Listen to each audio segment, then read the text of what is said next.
Հարգարժան փոխնախագահ Վենս, Հիլբիլի էլեգիա, ընտանիքի եւ ճգնաժամի մեջ գտնվող մշակույթի հուշագրություն ձեր հրաշալի գրքում դուք ձեր ժողովրդի մասին գրել եք. խորը հավատարմության զգացում, նվիրվածության անզիջում հավատարմություն ընտանիքին եւ հայրենիքին։ Այս տողերը կարդալիս մտածում էի, դուք կարող էիք գրել նաեւ հայերի մասին։ Մենք գիտենք, թե ինչ է նշանակում պահպանել հավատը, նույնիսկ այն ժամանակ, երբ ամեն ինչ քո դեմ է եւ լիովին գիտակցում ենք ընտանիքի արժեքը։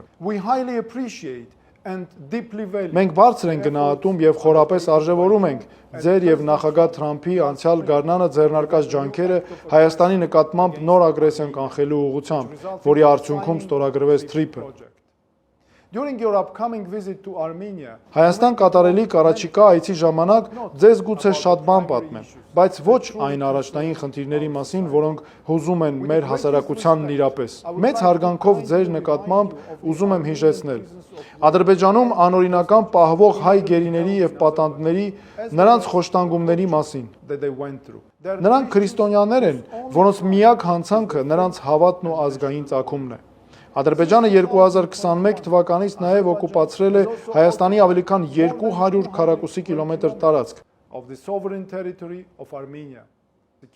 Մեր թիմն ունի նաև ապացույցներ 2023 թվականի սեպտեմբերին Արցախի, Լեռնային Ղարաբաղի նկատմամբ ադրբեջանական զինված ուժերի իրականացրած էթնիկ զտումների վերաբերյալ, որի հետևանքով ընդամենը մի քանի օրում իրենց դարավոր հայրենիքից բռնի տեղահանվեց 120,000 մարդ։ We are confident that during your visit to Azerbaijan, մենք վստահ ենք, որ Ադրբեջան կատարելիք ձեր այցի ընթացքում դուք կարող եք ազատել Բաքվում պահվող բոլոր 19 հայ քրիստոնյա գերիներին ու պատանդներին։ Այս քայլը հազարավոր հայ ընտանիքներին կբերի հույս ու արդարություն եւ լայն արձագանք կստանա ամբողջ աշխարհի հայ համայնքում։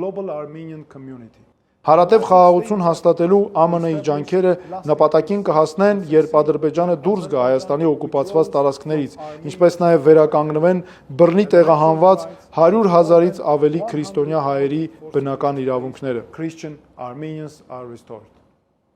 Մեր ժողովրդի համար նախագահ Թրամփի եւ ձեր այս ջանքերը կդառնան հերոսական եւ ձեր անունները հավերժ կմնան մեր պատմության էջերում։